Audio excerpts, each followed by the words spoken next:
안녕하세요. 모야인입니다. 이번 시간에는 모야인이 기피하는 습관에 대해 알아볼 겁니다. 대체로 병에 걸리게 되면 조심하는 자세를 가지게 되는데요. 모야인도 모야에 걸린 게 처음이고 이 병에 대한 정보가 참 없어서 곤란했습니다. 그래서 모야인을 더 많이 이해할 수 있도록 콘텐츠를 만들고 있는데요. 일단 첫 번째 모야인의 습관은 음주하지 않는 것입니다. 모야인은 30대지만 아직 입에 술을 대본 적이 전혀 없는데요. 개인적으로도 취하는 모습에 제가 싫어서 그렇기도 하지만 갑자기 혈관이 확장되거나 하면 곤란한 경우가 있기 때문에 술을 피하는 편입니다. 게다가 알코올 분해 효소가 적은 경우 두통과 구토가 유발될 수도 있으니 자신의 몸이니까 자신이 잘 알고 대처한다면 좋을 것 같아요.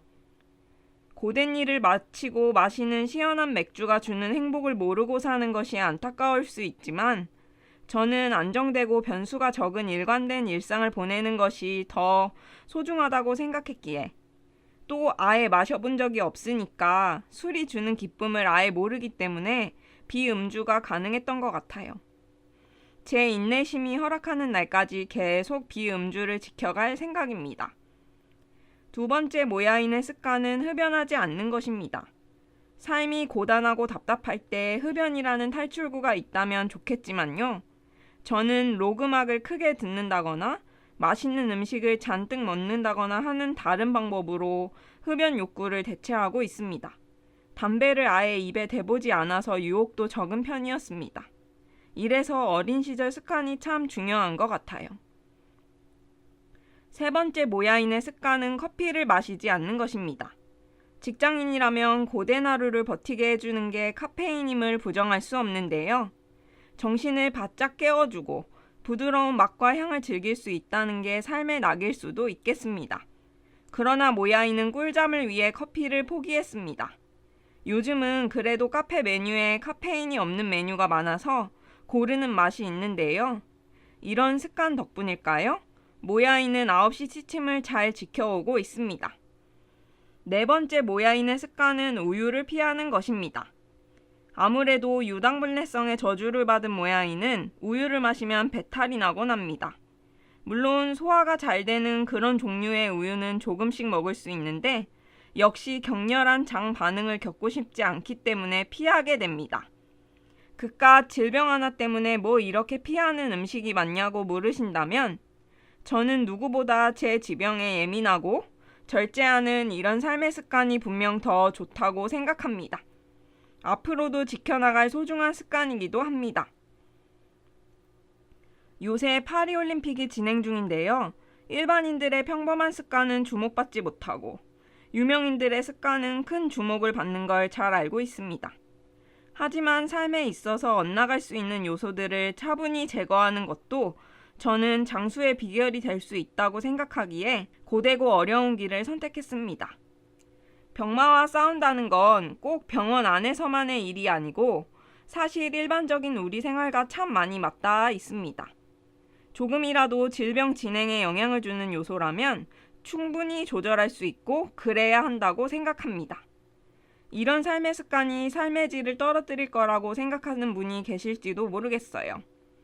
하지만 모야인의 삶은 언제나 도전과 감내의 연속이고 심지어 재밌습니다. 이런 관리가 어렵게 느껴진다면 치팅데이를 정해서 그날 하루만 식이 제한을 풀어보세요. 저는 주로 밀가루와 면 요리에 치팅데이를 적용하고 있습니다.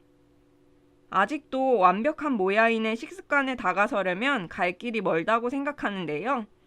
이렇게 평생을 관리해야 하는 병이 모야모야인 것을 제가 어찌할 수 있을까요? 매일을 재밌고 맛있게 살아갈 수 있는 방법은 멀리에 있지 않습니다. 한때 지중해식 식단 열풍이 불었던 것도 저탄고지 붐이 일었던 것도 기억하시나요? 건강을 위한 인류의 노력은 절대 허무한 결과를 낳지 않습니다. 작은 변화가 내 삶을 조금씩 바꾸고 결국에는 큰 결과를 낳는다는 걸 아시나요?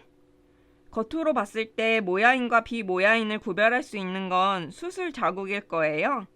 저는 다행히도 숱이 많아서 이마저도 쉬이 구별이 되는 건 아닙니다. 같이 식사를 해보면 독특한 점이 드러나기도 하는데요.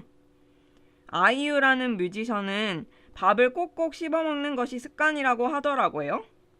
덕분에 식사 시간이 아주 많이 늘어나기는 하지만 건강을 위해 실천한다고 합니다. 저는 이러한 개인적인 노력을 높게 평가하는 편입니다. 여러분도 삶에 있어서 나만의 루틴을 만들어 보는 건 어떨까요? 건강해지려는 노력을 멈추지 마세요. 우리 삶은 생각보다 더 긴 여정이니까요. 다음 시간에는 모야인의 학업 성취에 관해 이야기해 볼까 합니다.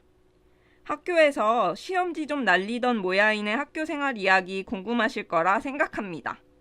모야모야에 걸리면 지능이 낮아질 수도 있다던데 사실일까요? 죽어가는 뇌세포는 또 어떤가요? 다음 시간에도 모야인과 함께 해주세요. 건강한 당신이 아름답습니다. 감사합니다.